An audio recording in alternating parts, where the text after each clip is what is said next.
Welcome to Random Gleanings. I'm Chris. He's Jesse. Got a new set.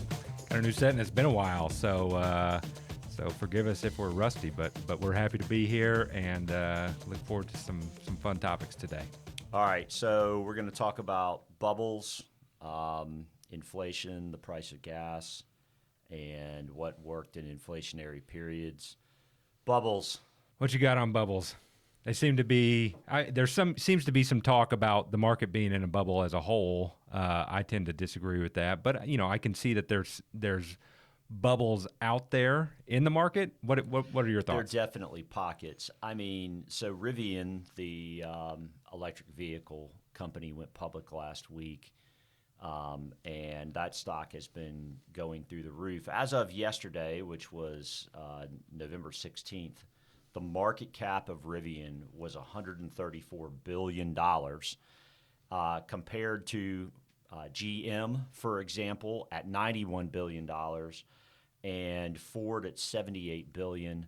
So I got on Rivian's site. They have two vehicles, a truck and an SUV. The first truck is scheduled to be delivered, quote unquote, early 22, and the first SUV is not even scheduled to be delivered at present, according to their website.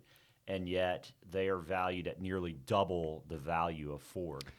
That sounds like a bubble to me. Yeah, I mean that seems like Pets.com back in the early 2000s, in that they had a good idea, but they haven't delivered anything yet. I just have a hard time with that as well, just based on Ford, GM, Chevy, all those guys have announced the idea that they're going to go fully electric.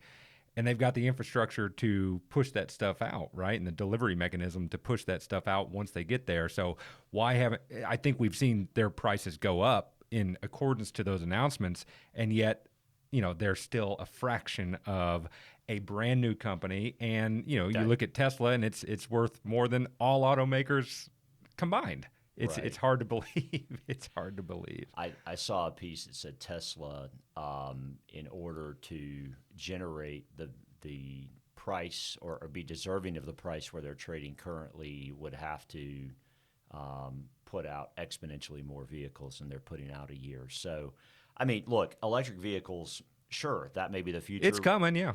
It's coming. But goodness gracious, that would be an example of something that looks a little extended. Now, to your earlier point, the market as a whole, I mean, I went back and looked at interest rates when the market peaked back in early 2000, right? You had the 80s and 90s, massive move to the upside, dot-com bubble, if you will, and the market was priced at 25 times earnings at that point. Do you know what the Fed funds rate was in March of 2000? I don't store that in my memory. It was 5.75%, and Okay. it's 0% today. Right. So so they may lift off of zero here, and rising interest rates may be a concern. But it would seem that if that were at all a measure today, by the way, today the market trades at about 21 times earnings, and you've got interest rates near zero. So, I mean, that could argue for the fact that markets should be priced higher than they are today. I think it probably does argue for that fact, but either way, I mean, I just don't see the market as a whole, a diversified portfolio, if you will, as being in bubble territory. But again, there are pockets. So, I would say the only thing that would cause it to maybe be in bubble territory, in my opinion, would be if somehow earnings just dropped out from underneath companies. But, we've kind of talked about this ad nauseum. The consumer's in pretty decent shape. There are 11 million jobs open across the United States. Last we saw, there were about 8.5 million unemployed folks. Every day we see, help wanted signs everywhere. Seems like there are a lot of jobs just going unfilled at this point. So, the consumer seems in decent shape. Corporate America's in decent shape. Earnings for the third quarter have been pretty good. I mean, it's hard to get your head wrapped around how the market's in a bubble and just has to crash, and that's all there is to it. No, I guess if I can, I'm going to take that and push it over to the next topic of inflation, because I think that's some of the concern that that we've heard from folks, and certainly is in the news. Um, but you know, I'm not sure that that's necessarily a big risk right now either. Do you have any thoughts on that? I do, yeah. So, I mean, our thought has been, if we're gonna think about, hey, there's inflation, then the question is, well, what works in periods where interest rates are rising, and there's maybe a higher, um, there inflation, right? If Right. there's inflation, what's worked? So going back to Fed funds rate, interest rates again, between April of 2003, which was basically the bottom of recession coming out of 2001, 02, from April of '03 until the top in '07, October '07, interest rates, the Fed funds rate went up 3%. So the Fed raised rates 3% in that time period. Obviously, that's a pretty big move. We're on zero. If all of a sudden we go to 3%, or over 4 or 5 years we go to 3%, I mean, essentially, we're setting up for that same kind of environment um, if you think inflation is pervasive, right? So, do you know what the number one performing sector during that time period of April of '03 through October of '07 was? I don't, not outright. No, I'd have a couple guesses, but I don't know. It was energy Sure, by a long shot. sure, During that time period, energy almost doubled material stocks. So the best performers ranked in order during that period from a sector standpoint were energy, materials, industrials, then technology. But does that mean tech's dead? No. But I mean, it sure seems like there are some other things that, hypothetically could lead us during that period, or at least we'd maybe want some exposure to. sure.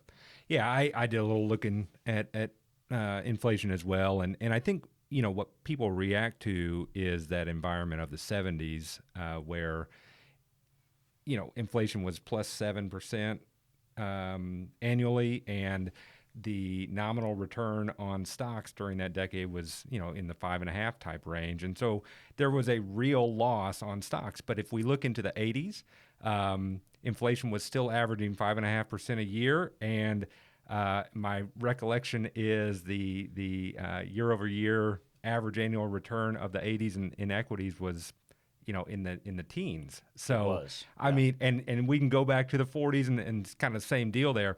So to me, it's really simple in that corporations, businesses, do they deal with inflation? Absolutely, they do. But But they pass it they on. pass it on. That's Right. just it. And so for me, I've always felt like owning equities is my best hedge against inflation. And sure, there will be some hiccups along the way for sure. And I like your approach as to what sectors can we participate in that will be most beneficial to us. So the gas price at the pump is somewhat intimidating. Although I think you've got a note on that as well that you shared an image of. But at the same time, if that's our concern, let's go buy oil, right? I Right. mean, That's right. So gas now today is the same price as it was in the that's summer of '14. yeah, And the cost of an iPhone is up 30% in that right. time period. The cost of a McDonald's Big Mac is up 25% in that time period.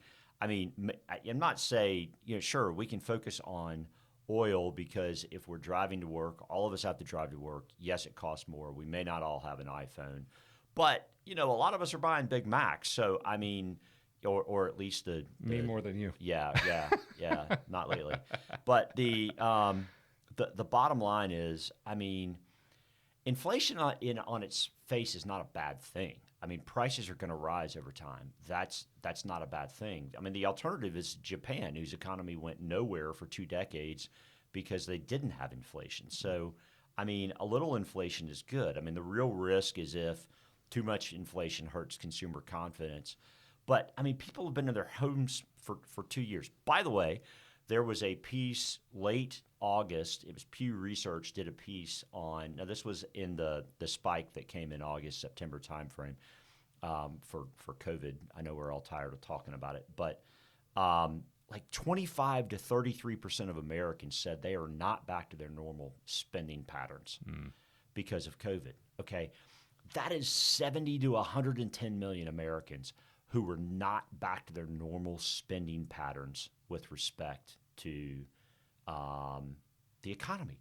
I mean, that's a lot of firepower. Right. There's no way that, okay, inflation may hurt consumer confidence, but if the average person isn't back to their normal way of spending to begin with, I don't think we're at peak spend. Right. So I just don't know how you argue that, we're just going to go, everything's just going to Turn upside down, go in the toilet. Yeah, right? and I think part of the inflation story right now, as we all know, is supply chain issues, and I think that probably is expected to persist for a period of time, but my thought is that will work itself out, and so the idea that inflation is just running rampant for a long, long time, I have a hard time with that. The big print was, what was it, 6.7 or something like that in October, year over year for the inflation rate.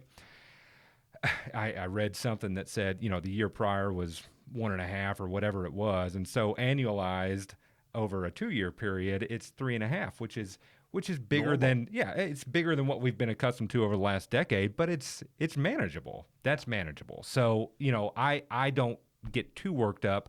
I want to participate in the right parts of the market as best we can.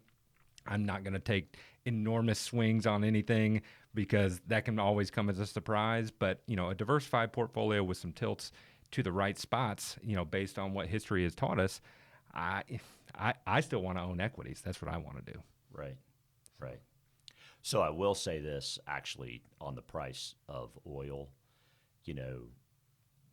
gas right now being back where it was in the summer of 14, fall of 14, oil prices, goodness gracious. I mean, in the 70s, oil went up to almost $140 a barrel. In the late 2000s, oil went up to what, 160? I mean, it kind of sustained itself for a while at $120 a barrel. It's at $80 a barrel now, and it's been hanging right around there for a while. I mean, again, I think if you get some sort of consumer-based shock where the economy just sort of stops again, well, okay, then maybe those types of companies don't do very well. But you have to think that, energy, materials, industrials, et cetera, I mean, if we've got inflation, rising prices, those things probably participate. You're going to participate as a consumer when you're buying that stuff. So it makes sense to me that you participate as an owner by taking part in the equity markets. So, Right. Well, I got nothing else. You got anything? I got nothing else either. Happy Thanksgiving to you. Indeed. Thanks for coming to our new studio. Yeah. That's right. Yep. Let's do it. Talk to you soon.